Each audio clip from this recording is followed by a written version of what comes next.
Right. So welcome everyone to this Monash Cybersecurity Seminar.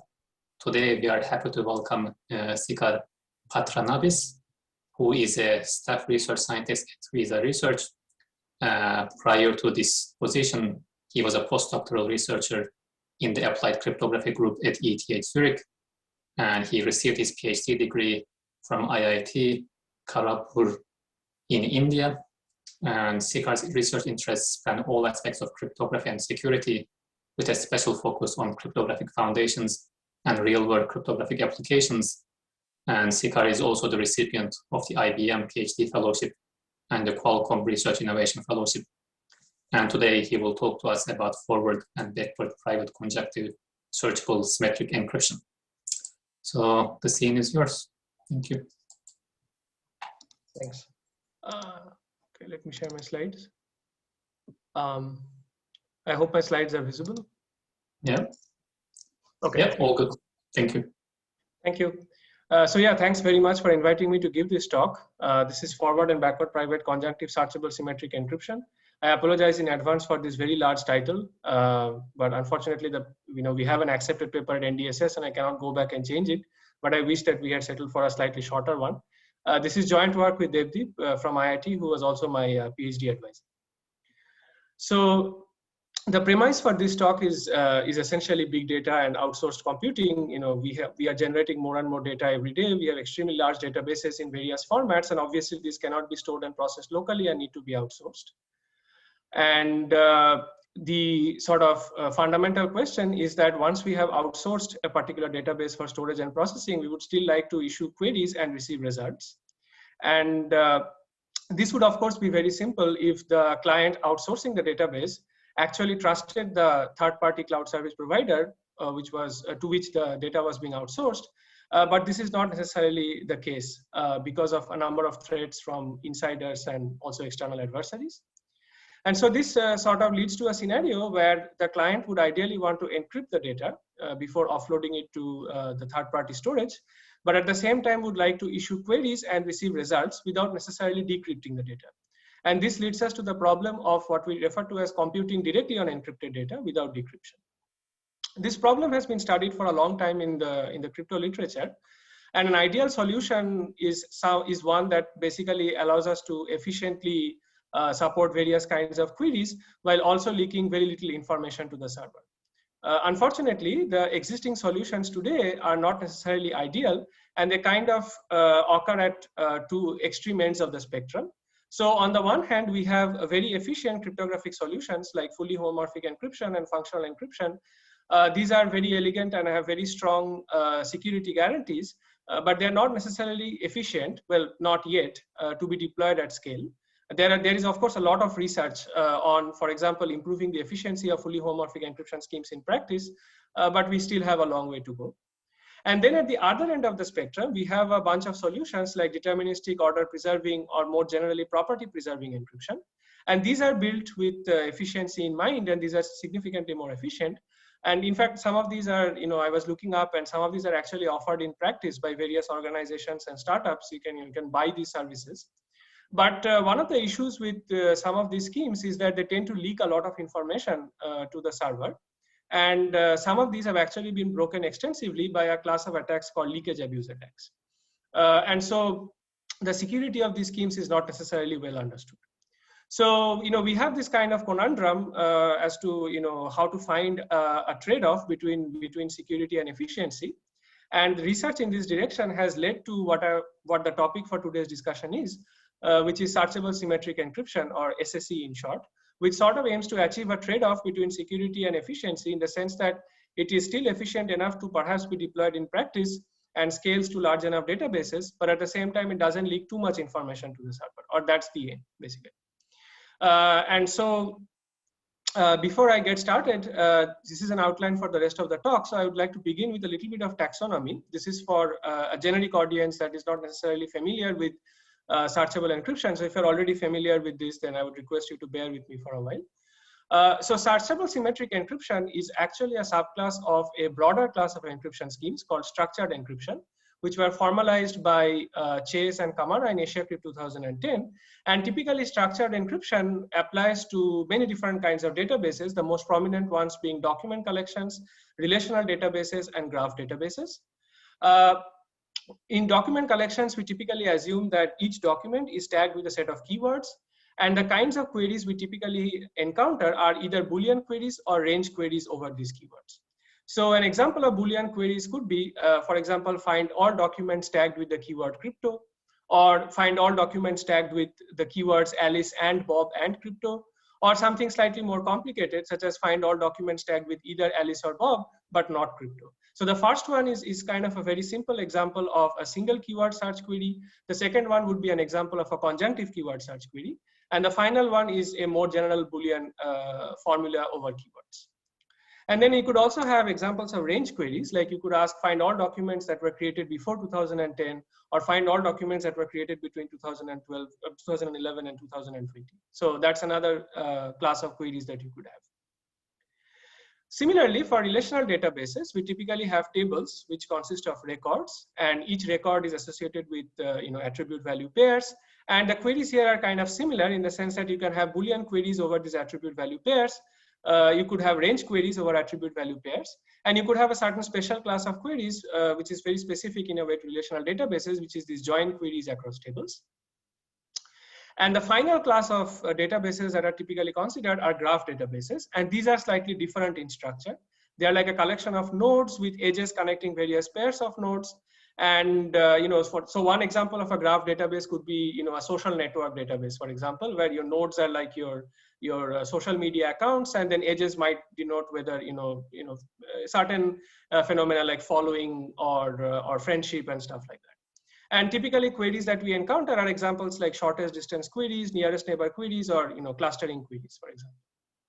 So searchable symmetric encryption typically uses a sort of generalized representation that is able to capture document collections and relational databases. It doesn't generalize to graph databases, for which we have another dedicated class of schemes called graph encryption schemes. So in today's talk, I'll particularly focus on searchable symmetric encryption, and in particular on Boolean queries over keywords. With that, let me come to our contribution. So in this work, we proposed a new searchable encryption scheme called Oblivious Dynamic Cross Tags, or ODXT in short. It supports dynamic databases, which means that the database can be updated on the fly. It supports searching over both document collections and relational databases. It allows fast two-round searches for conjunctions of keywords. It allows fast and non-interactive updates. And in terms of security, and this is kind of the main focus of this work, is it achieves two security notions simultaneously, which are forward and backward privacy. So I'll talk or explain later on what these security notions entail. But for here, I would just like to say that these are kind of the state-of-the-art de facto security notions that we expect any dynamic SSE scheme to satisfy. So that's kind of a one-slide summary of our main contributions. And here I would like to put it in some non-exhaustive context. So I would like to throw up here a bunch of SSE schemes that have been developed over the years, and this kind of traces the progress of SSE. Of course, this is a non-exhaustive list, so I apologize if I missed out on your favorite SSE construction from the past. But the main sort of message that I wanted to put across here was that for simple query types like single keyword searches, we have had development of schemes over the years, starting from static schemes and moving onwards to dynamic schemes. And we now have schemes that actually satisfy both forward and backward privacy. However, prior to this work, this was not the case for richer query types, in particular for conjunctive and disjunctive keyword searches. And so our work proposes the first scheme, which is both forward and backward private and satisfies conjunctive keyword searches. Of course, this problem is currently still open for disjunctive keyword searches, which I think is a very interesting open problem.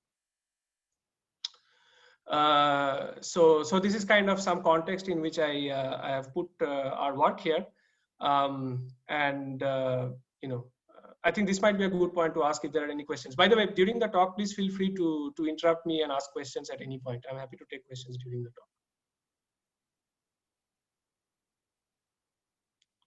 Okay, so if there are no questions, then let's move on. So at this point, I would like to sort of present some background material on SSE and also have maybe an example construction to get ourselves moving. So for this talk, I'm just going to focus on the database, which is represented as a collection of documents. I mentioned earlier that SSE also generalizes to relational databases, but for simplicity, I'll just focus on document collections here. So each document is associated with a unique identifier string, which for the purpose of this talk, we'll just assume to be integers or unique integers. And each document is typically tagged with a set of keywords, okay? And typically SSE schemes or modern SSE schemes with sublinear search complexity make use of this very nice data structure, which is called an inverted search index. So why is this, first of all, an index? Because it is indexed by the keywords in the database. And for each keyword, you have the corresponding set of documents or document identifiers corresponding to documents that contain this keyword. For example, in this table here, this says that the keyword Alice occurs in documents 1, 3, and 5. The keyword Bob occurs in document 1. The keyword Mac occurs in documents 2, 3, and 5, and so on. And the reason why this is called as an inverted index is because typically when you think about an index, you would think about the data structure being actually indexed by the document IDs. And for each document ID, you would like to have the set of keywords that it is tagged with. But the reason why we opt for, or SSE literature opts for this inverted search index is because it makes searching easier. Typically, the queries that we have are queries with respect to keywords, and so it becomes much easier if we have a data structure that is actually indexed by the keywords. Okay. So here's a kind of the syntax for dynamic SSE. So typically, we have an initial setup algorithm where the client takes the initial database and generates an encrypted version of it, which in this case would be an encrypted collection of documents and an encrypted search index. And these are offloaded to the server for storage. In many schemes, it's just assumed that this is empty at the beginning and that the database is sort of grows on the fly. For purposes of generalization, we consider here a situation where there may be some initial records or initial documents that the client also wishes to encrypt. Then we have the search algorithm. So here, typically the client generates a search token and sends it to the server. And the search token sort of encapsulates the information about the query of the client.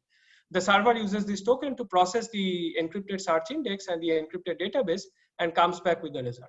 So here's a pictorial representation. For example, suppose that the client wants to query for all documents containing Alice, then it would essentially generate a token which sort of encapsulates this information Alice, and then there would be some sort of a protocol between the client and the server, at the end of which the server should get back with a set of results or the set of encrypted documents containing the keyword, which the client would then decrypt locally.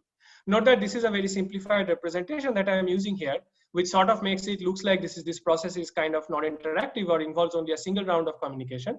This is not necessarily the case. There could be multiple rounds of interaction involved here. So this kind of encapsulates the whole end-to-end process.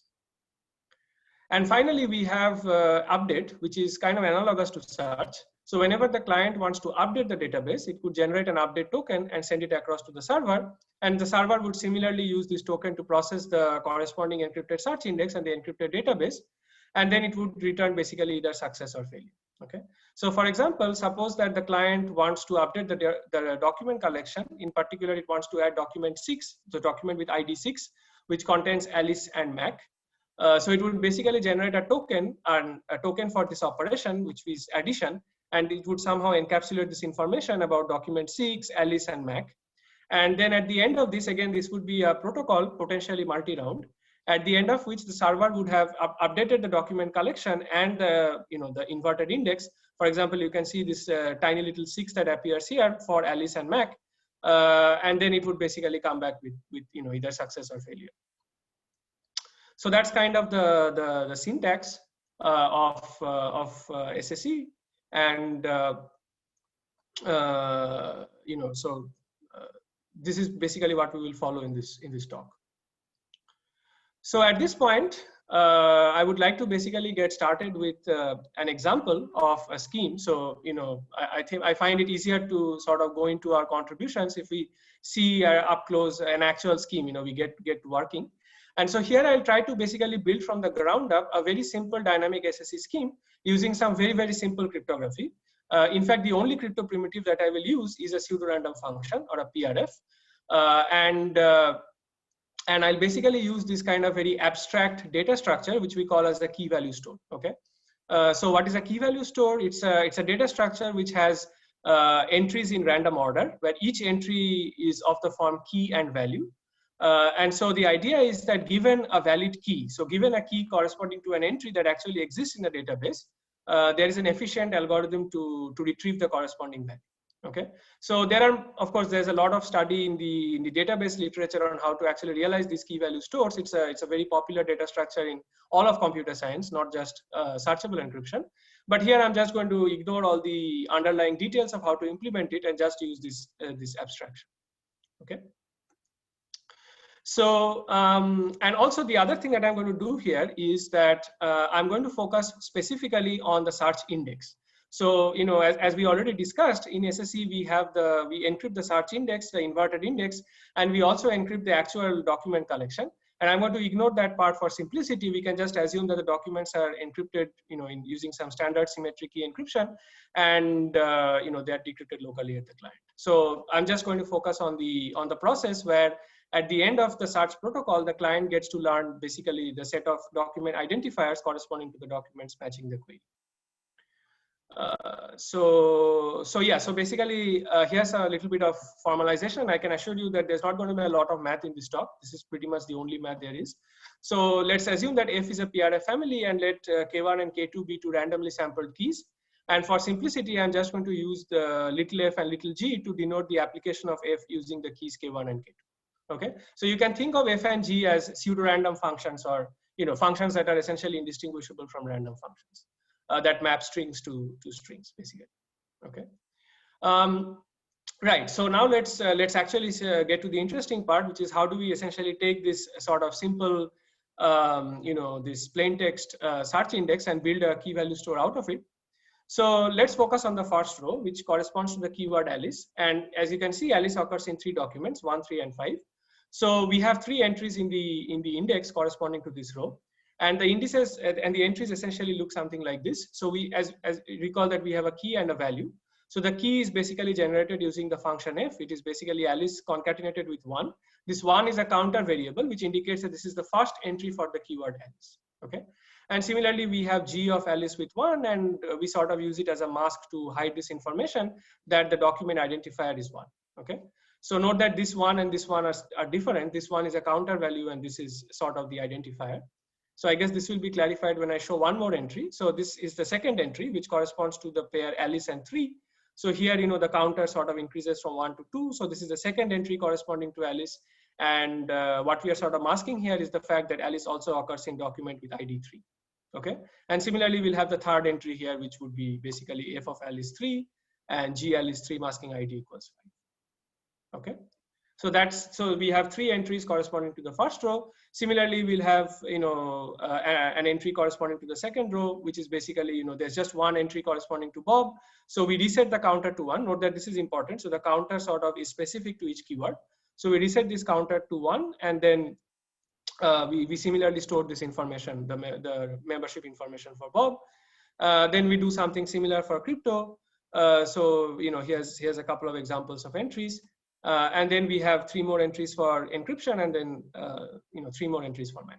Okay, so basically we have as many entries as sort of keyword document ID pairs initially. Okay, in this data structure. All right, so that sort of is the way this data structure is formatted.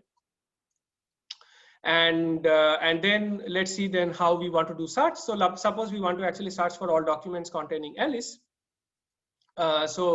We assume here that the client has a local storage, which allows it to sort of infer this, that Alice actually there are actually 3 entries corresponding to Alice. Now there's some division in the literature on how this should be done. There are some works that just assume that there is some local storage at the client for this. And the argument is that this storage is significantly lower than the storage for the whole database. So it's fine to assume the client has this storage. But then there have been some recent works which have argued against having this much storage at the client. And then there are some techniques for how this can also be sort of outsourced to the server.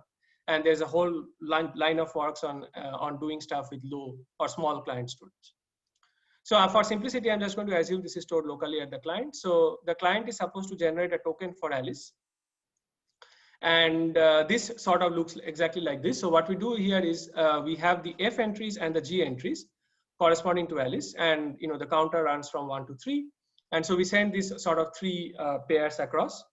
So now what does the server do? The server basically, first of all, uses the keys, which are the F entries, to identify the locations. So these are highlighted here. You can see these 3 red blocks that are highlighted. Then it basically uses the second set of G entries to essentially unmask these values. And it basically sees, okay, so the entries are ID equals 1, ID equals 3, and ID equals 5. And then it sort of comes back with these documents, right? So this is kind of the simplest approach that we could think of. And essentially after this, the client, all it needs to do is decrypt these documents locally. Okay, so this is how the search process goes. This is one way to do the search basically. Okay, so now let's see how you would do an update. So suppose that you wanted to add, let's say, document 6, which contains the keyword Bob. Okay, so that at this point, Bob, there is exactly one entry for Bob. There is Bob is contained in document 1, and now you want to add a second entry which sort of captures the information that Bob now also occurs in document 6. So you first update the count for Bob from 1 to 2. Then you basically sort of want to generate a token which has the semantic meaning that add document 6 containing Bob. And what does that token look like?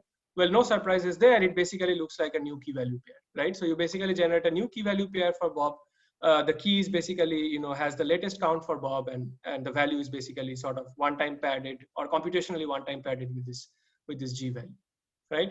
And then all the server needs to do is basically just add this new key value pair. So you can see this little green entry popping up, which corresponds to the second entry for Bob. And then it basically returns success or failure depending on whether it was able to actually create this entry, right? So that's very simple. Where it gets really interesting is how do we handle deletions, okay? Now suppose that now we wanted to remove the keyword Bob from document 1, okay? So remember that Bob now has 2 entries. You can see 2 green entries here. This is the entry that, sort of needs to be removed technically if Bob is to be deleted from document 1. But instead of doing that, what we do is something slightly different. Okay, so what we do is we basically handle deletions in the same way as insertion. Okay, now this is not necessarily how all SSE schemes work, but this is what I'm going to sort of use for representation here. And so the way we do deletion is very similar to insertion. So basically what we do is we basically generate a token which sort of encapsulates delete Bob from doc1.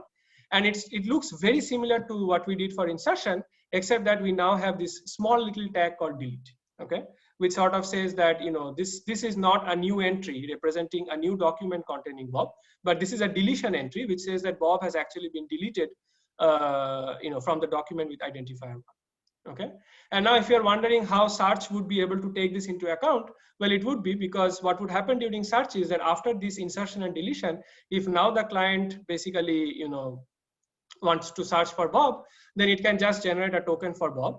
Note that the count for Bob is now 3, so it would generate again 3 key value pairs, and the server would, as before, identify the corresponding locations, unmask the values, and now it would see that there are 3 entries, but 2 of these entries in a way cancel out each other, right? Because there's like an insertion for ID equals 1, and then there's a deletion. Okay. And so what it would do is basically the most natural thing to do is it would return the non-deleted documents, okay? And so it would just come back with 6, which is the document that only contains Bob. And now, and the client can decrypt that locally. And you note that now one might say that, this is kind of wasteful because, we have an additional entry here, like, right, we actually didn't delete anything. We only sort of blew up storage, right, in a way. And so what you could have is that you could have the server removing the entries corresponding to the insertions and deletions that cancel out, right? So if the server sees that there are a pair of entries here that actually cancel each other out, it might as well, just remove these entries and free up the corresponding locations. Similarly, when the client sees that, it received just 1 document, right? Even though the count for Bob was 3, and it sort of trusts the server to behave honestly. This is important that we typically in SSE schemes, we assume that the server is honest but curious. So the server doesn't deviate from the protocol, but tries to learn information. So it can trust the server to execute the protocol correctly. And so it knows that, okay, so since I got just 1 document, it must be the case that I should reset the count for Bob to 1, basically. So this is all good, right? But there's a problem with the solution. So the problem is that in the process, the server actually learns about deleted documents, right? So if you think about it, we had an insertion for Bob, and then we had another insertion, and then we had a deletion, right? Now there was no search on Bob in this whole time, and there is no reason why at this point of time the server needs to learn that Bob was at some point in document 1 and was later on removed, right? Ideally, what you would want from a cryptography or a security point of view, the little amount of information that you might be okay with leaking is that Bob only occurs in document 6 at the moment, right? And unfortunately, that's not possible with this solution. And so typically SSE schemes in the literature, what they do is they sort of use a different approach where you basically sort of shift some of the computation back to the client. Okay, so the alternative is that you don't actually send the G values across to the server. Okay, so note that the G values were what were basically allowing the server to unmask these entries. So instead, what you do is you sort of say that I'm going to unmask at the client. Okay, so all I want the server to do is to identify the keys and return the corresponding encrypted values. Okay, I don't want the server to decrypt them. But now note that when you decrypt locally, all you get is a set of identifiers. You still have to go and get the actual documents.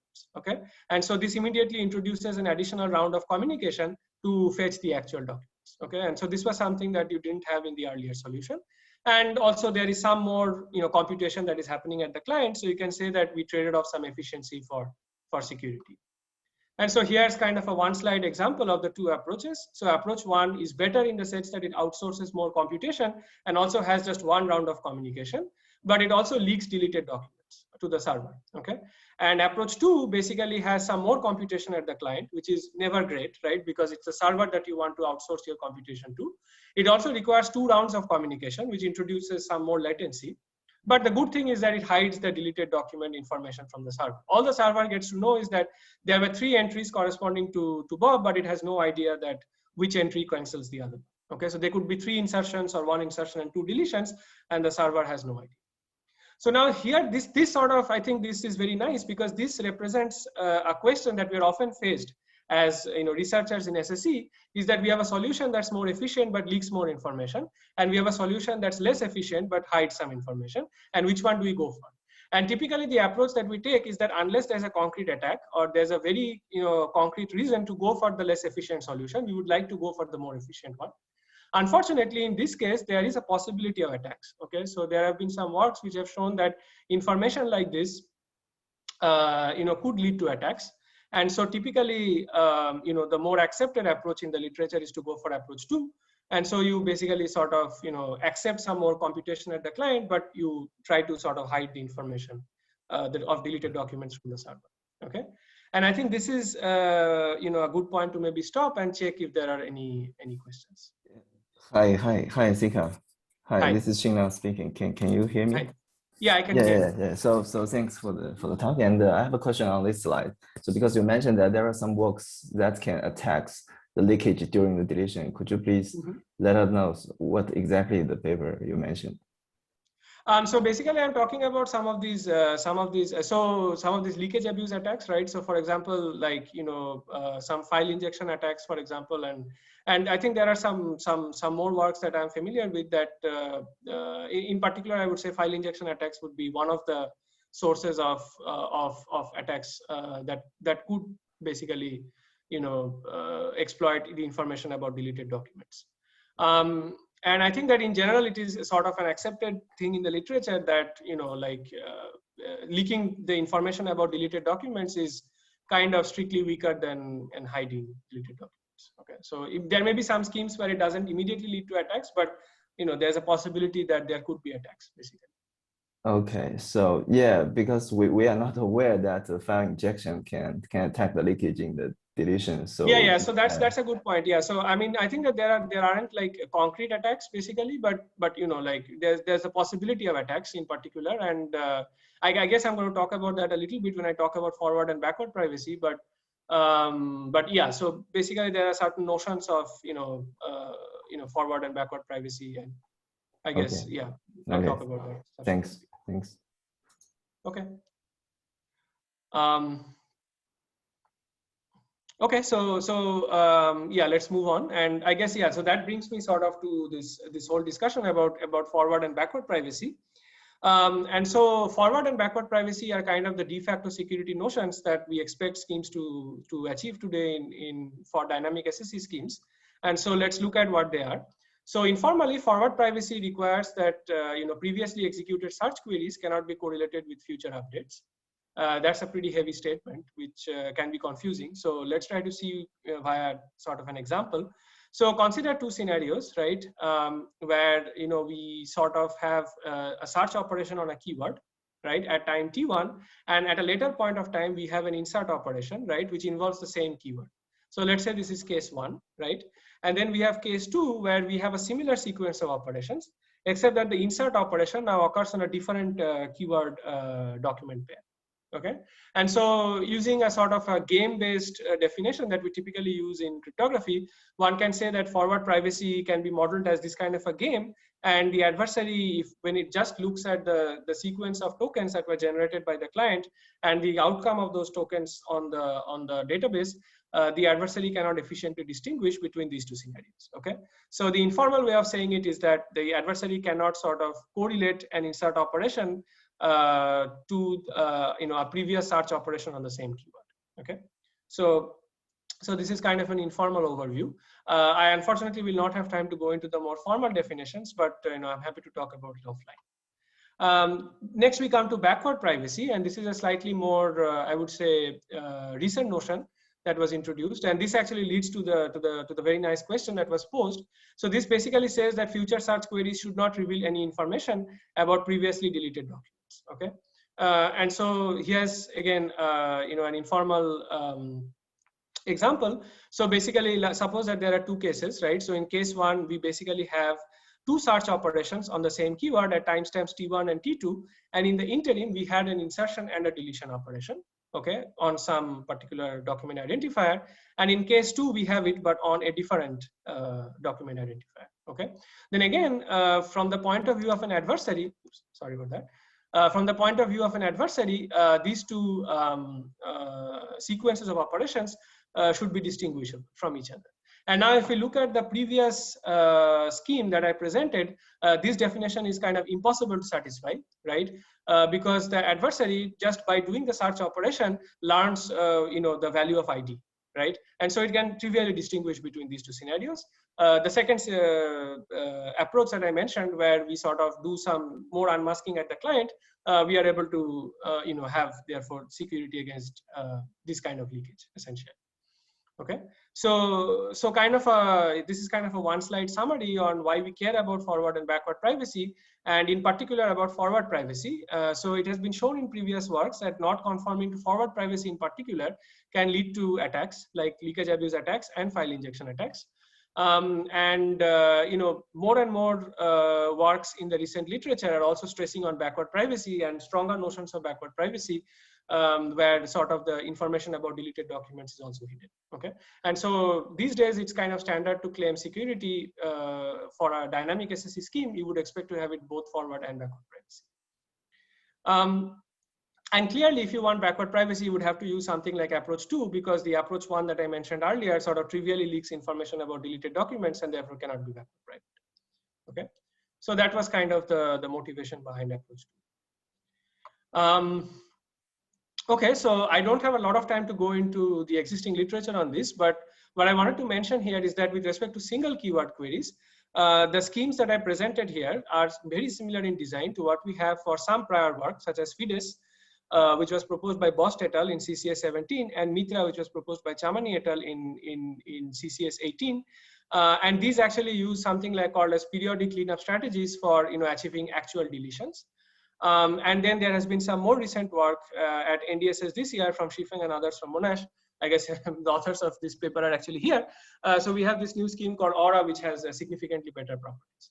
And so I would request people who are not familiar with this to maybe look at these papers and sort of look at also the nuances of various definitions of forward and backward privacy that these works introduce. Okay. So can I just ask a quick question here? Sure. So if we go back to the forward security and the backward the forward and backward definitions. And it seems that in the forward, the attacker has to distinguish between, a pair of the user ID and also the file with a, random one, let's say. But for the backward, it's only about the ID rather than the file itself or the keyword itself. I was wondering, like, why is that? Oh yeah, so I mean, this is just a sort of a representational game. So it's a more of a definitional thing, I would say. So basically, like in backward privacy, what we sort of said is that, like, we don't want, of course, the server to learn which keyword is actually being queried. But even if the server somehow had this information that the same keyword was being queried twice, and this sometimes can happen because, you might basically be accessing the same set of locations. Okay. So, you might be sort of leaking the fact that you are searching for the same keyword, even though you don't know what keyword it is. You are searching for the same keyword at T1 and T2. You still should not learn which document got inserted and then deleted with respect to this keyword. Right. Okay. So that was my point. Like, because here we are only talking about ID prime. So you know that the operation about W has been done by someone, but you don't know who has did the operation, right? Who has performed the operation? Exactly. So if you, that's so my question is that why do we want to reveal the operation about W? Is it possible to have also, the protection over W as well? Yeah, that's a good point. Yeah, so it is actually, so there are some schemes which, I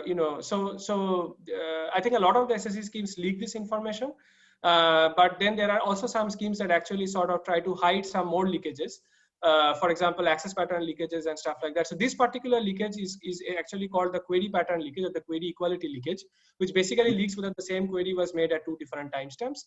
And there are ways to prevent this, but then you have to pay some more cost. Okay, so in this talk, I'm focusing on schemes that don't really care much about this leakage, but you are right. I mean, this is something that we don't necessarily want to leak to the server, but we do it as more of an efficiency gain. Okay, basically. I see. Thank you. Yeah. Thanks for the question. I think it was a great question.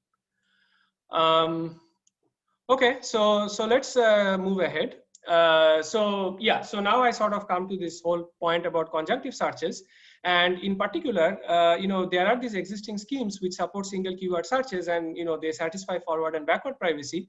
And so before I sort of go into what we did, what I would like to talk a little bit about is some intuition about why it becomes more challenging to achieve simultaneously forward and backward privacy when we look at more complicated query types, like in particular conjunctive queries. Okay, so what I would like to do is I would like to use an example of a very simple query, which is say retrieve all documents containing Alice and Bob and crypto. Okay, and this is a simple conjunctive query, and as you can see clearly, the output should be 1 given the state. This is the status of the document collection. And one approach that you could think of is that, okay, why don't I break this query up into 3 single keyword queries, right? So let's break it up into 3 single keyword queries for each of these keywords, right? And then why don't we just run 3 single keyword searches in parallel? And then later on at the client, we can compute the intersection of the results, right? And we could use a forward and backward private SSE scheme for single keyword search, right? So, this approach obviously works. I mean, it's a valid approach. It would give you correctness. But there are certain issues with this very simple approach. Okay, so the first one is one that relates to efficiency. Okay, if you break this this search up into 3 single keyword searches, right? Then essentially what you are doing is you are doing a certain amount of computation or communication where the overheads actually scale with the frequency of the most frequent keyword. Right. So, for example, in this query, right, Alice occurs in Alice has 3 entries, and crypto has 3 entries, and Bob has only 1 entry, and we are basically doing operations for certain entries that have actually got nothing to do with the final output, right? So, a better strategy, and something that is actually done for conjunctive schemes, also in the static setting in particular, is that what we would like to do is we would like to somehow retrieve only document 1, and then check if it contains both Alice and crypto. Right? If it does, then we keep it. If it doesn't, we discard it, right? But we don't go and check for other documents, right? That we know doesn't contain or doesn't, sort of the scheme dictates that it doesn't contain, essentially, right? So in particular, suppose that, this is a toy example, and so perhaps the magnitude is not that clear, but suppose that Alice occurs in like 1 million documents, and Bob occurs in like 100 documents, then there's like an order of magnitude difference between these two approaches, right? But then it's not immediately clear how to do this second strategy using only the data structures that we have seen so far, right? So this is one challenge. And the second challenge is actually with respect to security. So if we go back to the initial solution, right, that we had, where the server actually gets to learn the set of documents that contain all the keywords, right, then it actually leaks that documents 1, 3, and 5 contain the first keyword, right? So maybe the server doesn't learn that it's Alice, but it learns that there is a keyword and it occurs in documents 1, 3, and 5. Similarly, crypto occurs in documents 1, 4, and 5. And these are leakages that are not really wanted, right? Because the final output is just 1. And here we are leaking a lot of additional information, right? About all of the individual keywords in the conjunction, right? We are also revealing some more information here. Like, for example, we are revealing that document 5 contains W1 and W3, but not W2. Okay. So, of course, such blatant leakages don't occur if you consider the second solution. But still, there are some leakages, right? Like you are leaking basically that maybe, there are 3 entries corresponding to Alice, right? There are 3 entries corresponding to crypto, where 2 of those entries actually have nothing to do with the final solution, okay? So there are many unwanted leakages here.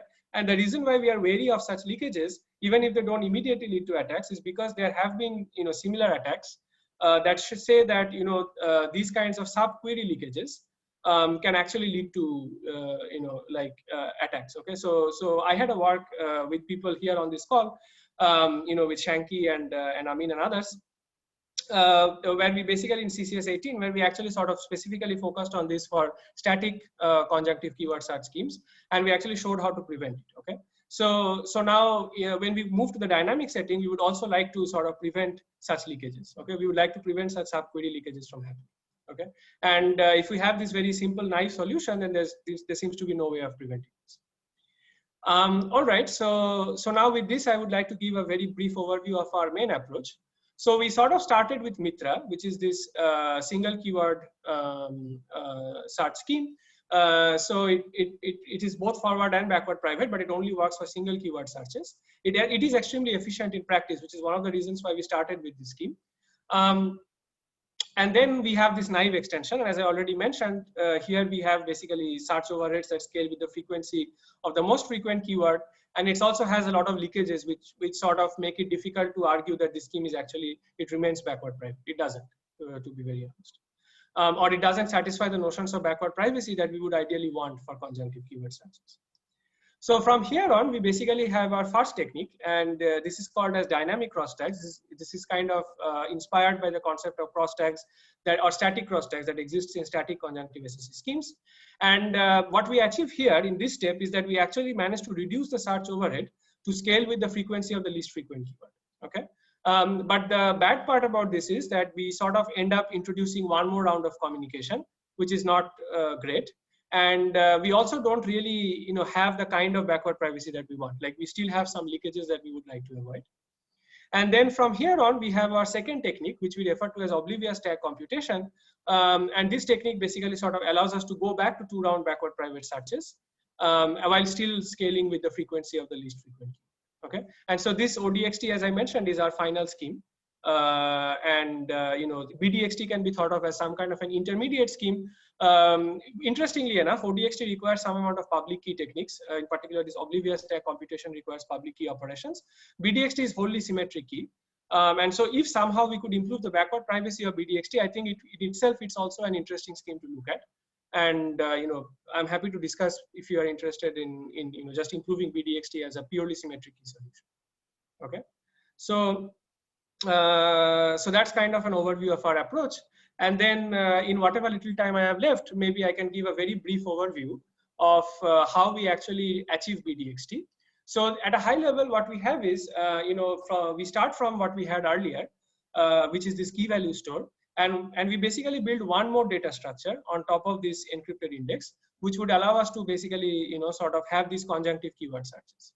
And so this particular data structure is called a dynamic cross-tag set or a dynamic X set. Okay. And we use one more PRF key for this. For simplicity, I'm just going to use little x. So, I don't want to go into too many technical details, but what I want to say is that this is not a key value store, which is why I'm using a a different symbol here to represent this data structure.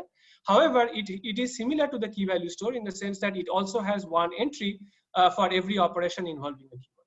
Okay. And so, for example, and this is, as I mentioned, this is inspired by the concept of static crosstalks. It was first introduced by Cash et al. So,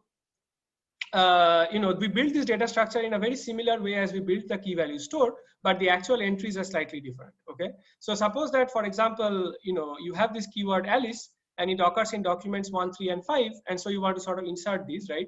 So we basically have 3 entries and the entries look something like this.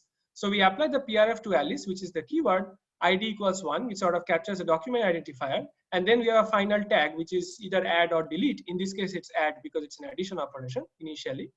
And we do the same for each of these. So you can think of like we have one entry for each pair of or triplet of keyword identifier and operation. Okay. So we have one entry in this crosstalk set for each of these. Okay. And so we similarly do this for Bob. So for Bob, we have one entry. Again, I'm using the same colors to represent these keywords. And so we have only one, which is ID equals 1. Similarly, we'll have like, entries for all of the remaining keywords. And so initially, all of these are add entries. So initially, the crosstalk set consists of entirely add entries. We haven't done any deletions yet, but as and when we do deletions, we'll have 4 entries. Okay, yeah.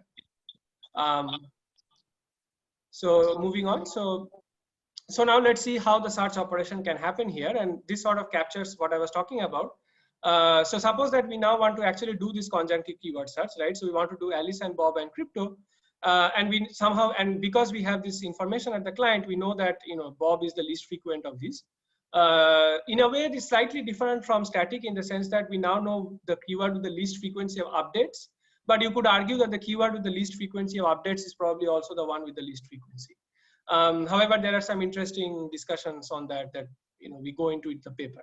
I don't have time to go into that here. So let's assume that at the beginning we know that Bob is the least frequent keyword. So initially what we do is very simple. We just do a normal single keyword search on Bob. Okay, this is exactly as we saw in the previous scheme. So we basically just do a single keyword search on Bob, and in this phase we don't use the additional data structure at all. So we just do a normal single keyword search using the key value store. We get back this entry, we decrypt it locally, and the client gets to see that okay, Bob occurs in document 1. Now comes the part where we actually use this additional data structure. So what we do is we generate what are called as cross tags. Okay, so we generate 2 cross tags for each ID keyword pair. Okay, so we already know that Bob occurs in document 1. Now we generate 2 cross tags for ID equals 1 and the remaining keywords in the conjunction, which is Alice and crypto. Okay, so we generate 2 cross tags, an addition cross tag and a deletion cross tag for Alice and ID equals 1. Similarly, we generate an addition cross tag and a deletion cross tag for crypto and 1. Okay, so immediately you can see that everything that we are doing here is kind of tied to 1. We are not doing anything else for the remaining documents containing Alice and crypto. Okay, so this is sort of exactly what we wanted to achieve. Now I think intuitively you can see it's very clear what the server will do. So the server basically checks if the first entry in each pair is present in this data structure. So it can see that yes, indeed, there are a couple of entries matching this, which occur in this data structure. Okay, and it sort of gets to realize, therefore, that this particular document keyword pair was added. Okay, and then it also sees if the second entry is actually absent. Okay, so this indicates that this particular document keyword pair has not been deleted. Okay, so the presence of the first entry tells that it's been added, and the absence of the second entry tells that it's not been deleted. And since this holds true for each of the keywords Alice and crypto, this means that the document 1 actually contains both these keywords. So note that the server does this without actually knowing what the keywords or the document were. It just searches for a bunch of entries in this in an oblivious manner. Okay, and at the end of this, if it says that yes, this is true for all of these, then it sort of goes back with true. And at this point, the client decides that the final set of documents should be 1. Okay, so this additional data structure, what it sort of allowed us to do is for a particular document, it allows us to check whether it contains a pair of keywords or not. And this was kind of not possible in this, in this particular data structure by itself. Okay, so that's basically what we did here. And then the next thing that we want to take a look at is how do we actually do updates. So suppose we wanted to add document 6 containing Bob, like we saw earlier, and this is very simple, right? We generate a token containing this information. Part of this token is exactly what we saw before. So we want to update the key value store. We update it in exactly the same way. And the only additional entry that we have here as part of the token is to sort of update this this additional cross tag data structure. Okay, so we basically generate a new cross tag for Bob with ID equals 6 and with this tag addition, and we sort of put it in this data structure. So you can see we have one little green entry popping up here, which is a key value pair, and we have one little green entry popping up here, which is a new cross tag. Okay, and at the end of this, it returns success. So we can send this in parallel, so we still have non-interactive updates. Okay, which is good. And now, okay, so now deletion is again like sort of similar, and we treat it similar to insertion, right? But for a particular reason, I'm not going to do the same deletion that I did earlier. I'm going to actually delete Alice from document 1. Okay, so note that earlier Alice occurs in documents 1, 3, and 5, and now we are basically going to delete Alice from document 1. Okay, so now the count for Alice was originally 3, so we increase it to 4. We again generate a token for Alice, right? So you remember this token from what we saw earlier. This was basically for. Sorry, is there a question? Okay. No, I think it's all good, but we have a couple of minutes left. Yeah, okay, so I'm just going to wrap up now. So basically, so we have basically the deletion token as we saw earlier, and along with that, we now introduce this new sort of cross token. So you can see these two little red entries popping up here. This one sort of comes from this key value pair, and this red entry is basically sort of the new entry that gets added to the cross set. So now the interesting part is that now suppose we repeated the query, right? And this is kind of the last technical slide here. So suppose we now repeated the query for Alice and Bob and crypto. Now note that we have added Bob to document 6. So now Bob occurs in documents 1 and 6. And so now if we repeat this query, right, what happens? Let's see what happens. So we generate like 2 keys, right, for Bob because it has 2 entries. And as before, right, we have these 2 little green entries here that the server comes back with, which when decrypted locally, show us that it occurs in 1 and 6, right, which is exactly what we expected. But now note that Alice has been deleted from 1, right? And neither Alice nor crypto actually occur in 6, right? So what we ideally want is that, the final output set should be empty. So let's see that this is indeed the case when we do the search, the second round.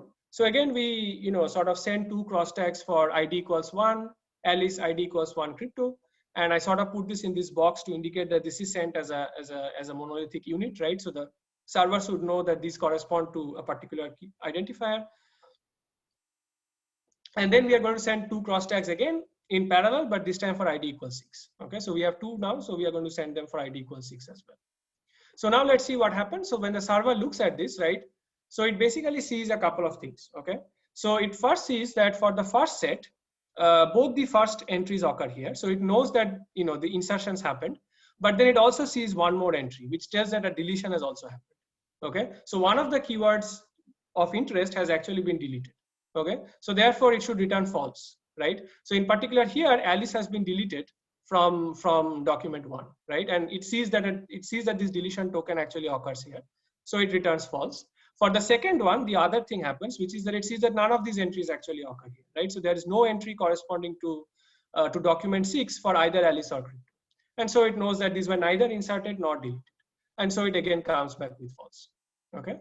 And so finally, what the client sees is that, it gets 2 false entries for both ID1 and ID6. So the final ID set becomes null. So it knows that there are no documents currently that contain all of Alice, Bob, and crypto. Okay, so this was a very, very high level representation, and I gleaned over many of the details and many of the leakages that actually happen here. In fact, I simplified the representation a little bit to explain the concept of dynamic cross tags. I would request you to look at the paper for the actual BDXT scheme and its leakage analysis. And I would also request you to look at the paper for our second technique, which is sort of oblivious tag computation, where we actually sort of avoid this additional round. So if you see here, we have these 2 rounds, right? Round 1 and round 2.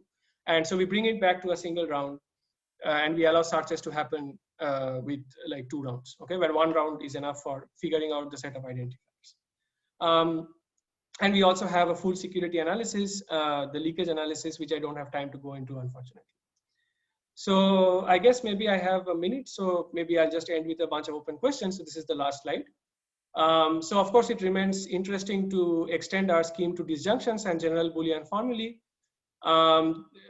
There's a question, of course, and this is, I guess, a perpetual question in SSE, is that, are the security guarantees that we achieved enough? Or in other words, is the amount of information that we are leaking gonna lead to attacks, or is it gonna be okay with respect to existing attacks? Okay, and so this is also something that we invite the community in particular to look at and provide feedback and see if the guarantees that we have currently are enough for conjunctive queries. And I guess the way to do that would be via more extensive leakage-based cryptanalysis. So we did some basic cryptanalysis, and it seems like it's fine, but there are always possibilities for stronger leakage abuse attacks, and that might tell us whether we need stronger leakage suppression techniques in practice, like ORAM, for example. Okay, thanks, and yeah, I'm happy to take any more questions if we have. I'm sorry, maybe we went a little bit over time, but no problems. Thank you very much, Sikar, for the very interesting talk. And maybe for the sake of time, we can take 1 or 2 questions. Anyone? Can I still ask some questions? sure. Yeah, go ahead, Xingning. Yeah, sure. Probably just need a clarification. The overview of your scheme you mentioned in the slides, the security, is it the weak backward security, right? Because I saw that the server will do the check. I mean, basically, if there's 2 entries, 1 addition and then deletion, I mean, checked by server, so the server return false. And in that case, basically, this can only achieve the weakest backward privacy, right? Is that right? Yes, exactly. That's exactly right. So it can only achieve this weaker backward privacy notion, and also this is basically why we mentioned I mentioned that this achieves weak backward privacy, and there are also there are some more leakages here as well. For example, we actually leak the number of documents that actually contain the least frequent keyword. Okay, so for example, here we leaked that there are 2 documents which contain the least frequent keyword, which may be less than the number of actual update operations. Okay, so there's also some additional leakage here.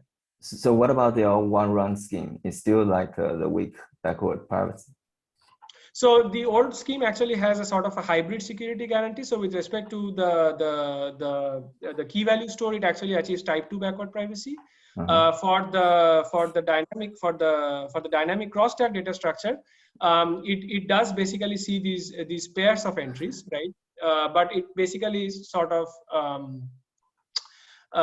basically what it learns is that in a way the operation happens at a high level is kind of similar. So it sort of sees that there are pairs of entries which are like addition and deletion. But what it doesn't learn, right, is one of the things that it doesn't learn concretely is the actual number of documents containing the least frequent keyword. It only learns the number of update operations involving the least frequent keyword. Okay.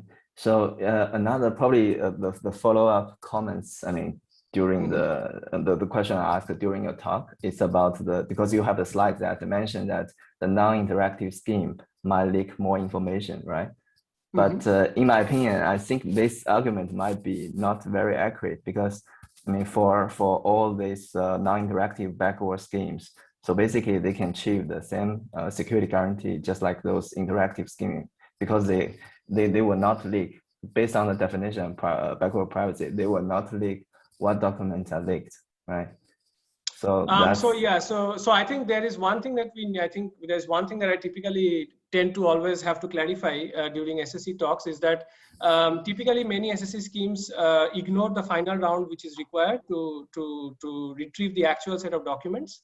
And so when I say non-interactive, I mean that you don't require that additional round. Like in exactly 1 round of communication, you actually get the final documents and not just a set of identifiers. So in that sense, these schemes are also well, I mean, the scheme that I presented earlier, which hides the deletion pattern, is also non-interactive because in 1 round of interaction, you actually get the set of identifiers. But you need that 1 additional round to actually go back and retrieve the documents. And most papers don't really talk about it, but I mean, it's something that is there. Of course, you cannot ignore that round. Yeah, but my point is that the actually I'm talking about all those backward private schemes.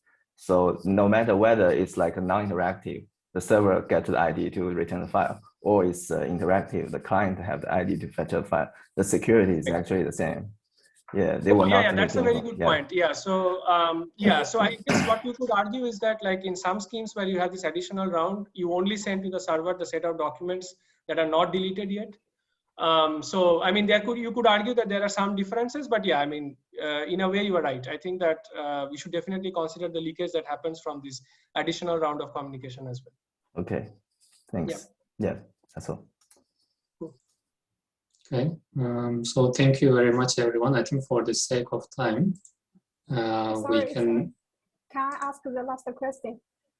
Yeah, maybe very quickly. Yeah. So thank you for the talk. I like your slides very much. So my question is, can I have a copy of your slides?